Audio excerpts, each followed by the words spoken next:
بسم اللہ الرحمن الرحیم۔ السلام علیکم۔ ابو طلحہ زید بن سہل بخاری کو جب پتہ چلا کہ سلیم بنت ملحان نجاریہ کے شوہر کا انتقال ہو گیا ہے، وہ بیوہ ہو گئی ہیں۔ سلیم ایک پاک دامن، عقل مند اور حد سے زیادہ حسین و جمیل خاتون تھیں۔ ابو طلحہ زید بن سہل بخاری کے دل میں آیا کہ سلیم بہت ہی پاک دامن اور حسین و جمیل عورت ہے، میں اس کے ساتھ نکاح کر لوں، ان کو نکاح کا پیغام فوراً بھجوا دوں، ایسا نہ ہو کہ کوئی اور ان کو مجھ سے پہلے نکاح کا پیغام بھجوا دے۔ اگر میں نے نکاح کا پیغام نہ بھجوایا تو میں اس پاک دامن اور سلیقہ مند عورت سے نکاح کرنے سے محروم رہ جاؤں گا۔ ابو طلحہ کو اپنے آپ پر بڑا یقین تھا کہ اگر میں نے سلیم کو نکاح کا پیغام بھجوایا تو وہ ضرور ہاں کر دے گی۔ ابو طلحہ نے اپنے دل ہی دل میں سوچا کہ میں جوان اور لوگوں میں بہت مشہور ہوں، میں ایک شاہ سوار اور اچھا تیر انداز بھی ہوں۔ ابو طلحہ سلیم کے گھر کی طرف چل پڑے۔ راستے میں ابو طلحہ کو معلوم ہوا کہ سلیم نے حضرت مصعب بن عمیر رضی اللہ تعالیٰ عنہ کی دعوت پر لبیک کہتے ہوئے اسلام قبول کر لیا ہے۔ ابو طلحہ کے دل میں یہ سوال پیدا ہو گیا کہ اس بنا پر سلیم مجھے مسترد نہ کر دے۔ پھر خیال آیا کہ کوئی بات نہیں، اس میں حرج بھی کیا ہے، اس کا خاوند بھی اپنے آباء و اجداد کے دین کا پیروکار تھا۔ یہ باتیں سوچتے ہوئے آخرکار سلیم کے گھر ابو طلحہ پہنچ گئے۔ دروازے پر دستک دی، گھر میں داخل ہونے کی اجازت مانگی، گھر والوں نے اندر آنے کی اجازت دے دی۔ ابو طلحہ نے سلیم سے کہا کہ میں تجھ سے شادی کرنا چاہتا ہوں۔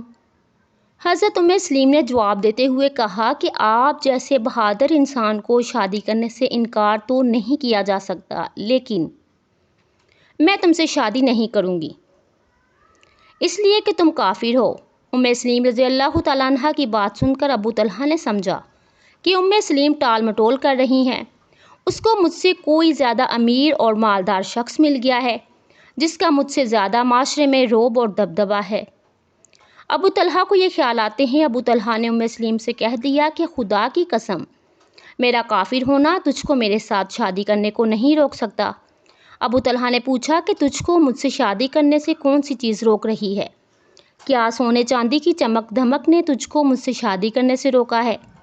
کہنے لگی، اچھا، سونا چاندی میری آنکھوں کو خیرہ کیے ہوئے ہیں؟ ابو طلحہ بولے، ہاں۔ سلیم کہنے لگی کہ میں اللہ تعالیٰ اور اللہ تعالیٰ کے آخری رسول حضرت محمد صلی اللہ علیہ وآلہ وسلم کو گواہ بنا کر کہتی ہوں کہ اگر تم مسلمان ہو جاؤ تو میں تم سے شادی کروانے کے لیے رضامند ہو جاتی ہوں۔ میں تجھ کو کسی بھی قسم کا سونے چاندی کا مہر نہیں مانگوں گی، تیرا اسلام لانا ہی میرے لیے بہت بڑا حق مہر ہوگا۔ جب سلیم نے جب یہ دیکھا تو ابو طلحہ سوچنے لگے۔ ان کے ذہن میں وہ بت آیا جس کو ابو طلحہ نے عمدہ ترین مہنگی ترین لکڑی سے تیار کروایا ہوا تھا۔ یہ بت ابو طلحہ کے لیے بہت ہی عزیز تھا۔ یہ اس وقت کا رواج تھا کہ جو بھی قوم کا سردار ہوتا تھا وہ اپنے لیے لکڑی کا ایک عمدہ سا بت تیار کروا لیتا تھا جو اس کو سب سے زیادہ عزیز ہوتا تھا۔ ابو طلحہ بت کو لے کر کافی گہری سوچ میں پڑ گئے۔ سلیم نے گرم گرم لوہے پر ایک زوردار ضرب لگاتے ہوئے فرمایا، اب طلحہ، کیا تم کو معلوم ہے کہ جس معبود کی تم عبادت کرتے ہو وہ زمین سے بنایا گیا ہے؟ ابو طلحہ نے جواب دیا، ہاں مجھے معلوم ہے کہ وہ ایک لکڑی سے تیار کیا گیا ہے۔ حضرت سلیم رضی اللہ تعالیٰ عنہ نے کہا کہ تم کو شرم نہیں آتی ہے کہ تم ایک درخت کی لکڑی کو اپنا معبود بناتے ہو، اس کی عبادت کرتے ہو اور اسی درخت کی دوسری لکڑیوں کو آگ میں جلاتے ہو، اس درخت کی دوسری لکڑیوں کو جلا کر کھانے کے لیے کچھ تیار کرواتے ہو؟ سلیم نے کہا کہ اے ابو طلحہ، اگر تو مسلمان ہو جاتا ہے تو میں آپ سے شادی کرنے کے لیے تیار ہوں، میں تیرے اسلام قبول کرنے کے علاوہ کوئی حق مہر کا مطالبہ نہیں کروں گی۔ ابو طلحہ نے سلیم سے کہا کہ مجھے اسلام قبول کرنے کا طریقہ کون بتائے گا؟ سلیم کہنے لگی، میں دائرہ اسلام میں داخل ہونے کا طریقہ بتاؤں گی۔ ابو طلحہ نے کہا کہ وہ کیسے؟ سلیم رضی اللہ تعالیٰ عنہ نے کہا کہ پہلے تم کلمہ پڑھنا، پھر گھر جا کر اپنے لکڑی کے بت کو ٹکڑے ٹکڑے کر دینا، سلیم کی زبان سے یہ سن کر ابو طلحہ بلند آواز سے پڑھنے لگے کہ اللہ تعالیٰ کے سوا کوئی عبادت کے لائق نہیں۔ میں گواہی دیتا ہوں کہ حضرت محمد صلی اللہ علیہ وآلہ وسلم اللہ تعالیٰ کے آخری نبی صلی اللہ علیہ وآلہ وسلم ہیں۔ جب ابو طلحہ مسلمان ہو گئے تو سلیم رضی اللہ تعالیٰ عنہ نے ابو طلحہ سے شادی کر لی۔ مسلمان باتیں کیا کرتے تھے کہ ہم نے سلیم سے بہتر حق مہر کسی کا نہیں دیکھا۔ سلیم نے اپنا حق مہر اسلام کو ہی چن لیا۔ اس دن کے بعد ابو طلحہ مسلمان ہو گئے۔ یہ ساری زندگی مسلمانوں کی بھلائی پر صرف کرنے لگے۔ ابو طلحہ اور ان کی بیوی سلیم ان 70 خوش نصیب مسلمانوں میں شامل ہو گئے تھے جنہوں کو حضرت محمد صلی اللہ علیہ وآلہ وسلم کے ہاتھ پر بیعت عقبہ حاصل کرنے کا شرف حاصل ہوا تھا۔ ابو طلحہ ان 12 نقیبوں میں شامل تھے جن کو حضرت محمد صلی اللہ علیہ وآلہ وسلم نے یثرب میں آباد مسلمانوں کی حفاظت، دیکھ بھال اور خدمت کے لیے خلیفہ مقرر کیا گیا تھا۔ حضرت ابو طلحہ حضرت محمد صلی اللہ علیہ وآلہ وسلم کے ساتھ بہت سی غزوات میں شریک ہوئے۔ انہوں نے بھی حضرت محمد صلی اللہ علیہ وآلہ وسلم کے ساتھ بہت سی مشکلات کا سامنا کیا، لیکن ان کو سب سے بڑی آزمائش غزوہ احد میں پیش آئی۔ حضرت ابو طلحہ حضرت محمد صلی اللہ علیہ وآلہ وسلم کی محبت میں دیوانے ہو چکے تھے۔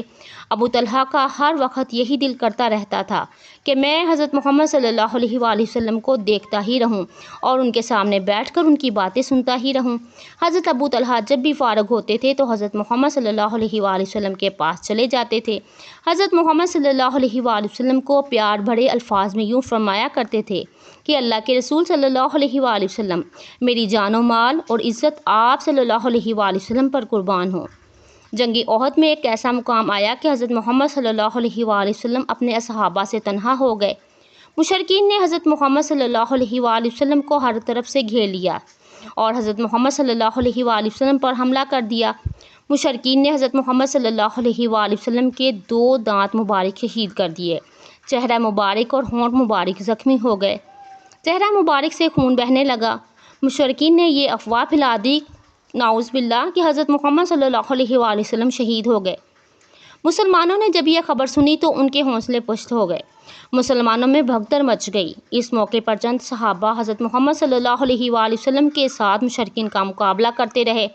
ان صحابہ میں سر فہرست حضرت ابو طلحہ میں سرگرم جنگ لڑ رہے تھے۔ اس موقع پر حضرت ابو طلحہ رضی اللہ تعالیٰ عنہ نبی کریم صلی اللہ علیہ وآلہ وسلم کی ڈھال بن کر چٹان کی طرح جمے رہے۔ اس کے بعد ابو طلحہ رضی اللہ تعالیٰ عنہ نے اپنی تیر کمان سنبھالی اور مشرکین کی لاشوں کے ڈھیر لگا دیے۔ حضرت محمد صلی اللہ علیہ وآلہ وسلم ابو طلحہ کے پیچھے ایڑیاں اٹھا اٹھا کر ہر تیر کا نشانہ دیکھنے لگے۔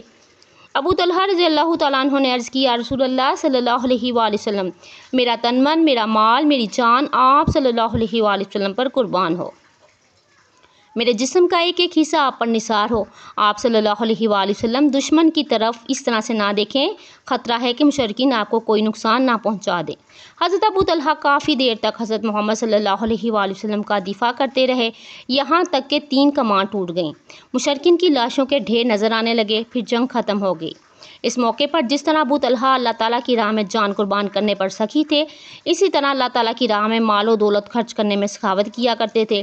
حضرت ابو طلحہ کا مدینے میں ایک بہت ہی عمدہ کھجور اور انگور کا باغ تھا جس کی مثال نہیں ملتی تھی۔ ان کے پھل بہت ہی مزیدار ہوا کرتے تھے۔ ایک دن حضرت ابو طلحہ رضی اللہ تعالیٰ عنہ اپنے باغ میں ایک سایہ دار درخت کے نیچے نماز ادا کر رہے تھے کہ ایک سبز چونچ اور گلابی پاؤں والا پیارا سا پرندہ اس درخت کی شاخوں میں بیٹھ کر اپنی سریلی آواز سے گیت گانے لگا۔ جب اس کی آواز حضرت ابو طلحہ رضی اللہ تعالیٰ عنہ کے کان میں پڑی تو حضرت ابو طلحہ رضی اللہ تعالیٰ عنہ کی توجہ نماز سے ہٹ گئی۔ یہ کتنی نمازیں رکعت ادا کر چکا ہوں اور کتنی رہ گئی ہیں اور کتنی باقی رہ گئی ہیں۔ نماز سے فارغ ہو کر سیدھی حضرت محمد صلی اللہ علیہ وآلہ وسلم کی بارگاہ الہی میں حاضر ہو کر سارا واقعہ سنایا۔ میں باغ میں نماز ادا کر رہا تھا کہ ایک خوبصورت پرندہ آیا۔ اس کی اتنی خوبصورت آواز تھی کہ میں اپنی نماز کی رکعت بھی بھول گیا۔ حضرت ابو طلحہ رضی اللہ تعالیٰ عنہ نے عرض کی، اللہ کے نبی صلی اللہ علیہ وآلہ وسلم گواہ رہیے گا، میں نے اپنا سب سے پیارا باغ اللہ تعالیٰ کی راہ میں وقف کر دیا ہے۔ آپ صلی اللہ علیہ وآلہ وسلم جہاں چاہے اس باغ کو وقف کر دیں۔ حضرت ابو طلحہ نے ساری زندگی ایک مجاہد کی طرح گزاری۔ جب ابو طلحہ کا وصال ہوا تب بھی ابو طلحہ روزے کی حالت میں اور جہاد کے سفر میں تھے۔ ابو طلحہ رضی اللہ تعالیٰ عنہ حضرت محمد صلی اللہ علیہ وآلہ وسلم کے وصال کرنے کے بعد 30 سال تک حیات رہے۔ عید کے علاوہ کبھی بھی آپ نے روزہ نہیں چھوڑا تھا۔ لمبی زندگی پائی، بڑھاپے میں بھی اللہ تعالیٰ کی راہ میں جہاد کرتے رہے۔ تیسرے خلیفہ حضرت عثمان غنی رضی اللہ تعالیٰ عنہ کے دور خلافت میں مسلمانوں نے ایک جنگ کے سلسلے میں بحری سفر کو چنا تو حضرت ابو طلحہ بھی لشکر کے ساتھ جانے کے لیے تیار ہو گئے۔ بوڑھے باپ کو دیکھ کر بیٹوں نے کہا کہ ابا جان، آپ پر اللہ تعالیٰ کی رحمت ہو۔ آپ رضی اللہ تعالیٰ عنہ نے حضرت محمد صلی اللہ علیہ وآلہ وسلم، حضرت ابوبکر صدیق رضی اللہ تعالیٰ عنہ، حضرت عمر فاروق رضی اللہ تعالیٰ عنہ کے ہمراہ مشرکین کے ساتھ بے شمار جنگیں لڑیں۔ قربان جائیں ایسی اولاد پر، انہوں نے کہا کہ ابا جان آپ آرام فرمائیں، اب ہماری باری ہے، آپ کی جگہ اب اللہ تعالیٰ کی راہ میں لڑنے کے لیے ہم جاتے ہیں۔ بیٹوں کی بات سن کر باپ نے کہا، بیٹو سنو، اللہ تعالیٰ کا فرمان ہے کہ ہلکے اور بوجھل نکل کھڑے ہوں اور اپنے مال و دولت اور جان کو اللہ تعالیٰ کی راہ میں قربان کر دو۔ سورۃ توبہ آیت نمبر 41 ہے یہ۔ اس میں ہم سب کو جہاد کے لیے نکلنے کا حکم دیا گیا ہے۔ عمر کی کوئی قید نہیں لگائی گئی اور لشکر اسلام کے ساتھ جہاد کے لیے روانہ ہو گئے۔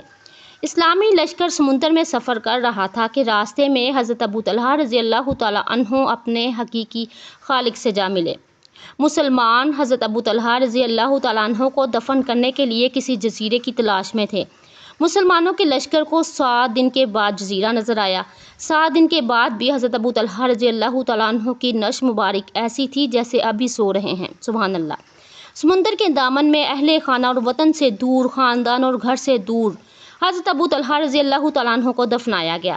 یہ دوری حضرت ابو طلحہ رضی اللہ تعالیٰ عنہ کو کوئی نقصان نہیں دے گی، کیونکہ یہ اللہ تعالیٰ کے بہت ہی قریب ہیں۔ اللہ تعالیٰ ان پر اپنی رحمتوں کی برسات عطا فرمائے، آمین ثم آمین۔ جزاک اللہ۔ اللہ تعالیٰ ہمیں دین، دنیا اور آخرت میں بھلائی عطا فرمائے اور ہمارا خاتمہ ایمان پر فرمائے۔ محترم ناظرین، کامنٹ سیکشن میں اللہ تعالیٰ کے 99 ناموں میں سے ایک نام ضرور ٹائپ کیجیے گا۔ ویڈیو کو لائک اور شیئر ضرور کیجیے گا، اور جو میرے چینل پر نئے ہیں وہ میرے چینل کو سبسکرائب کر لیجیے۔ اللہ حافظ۔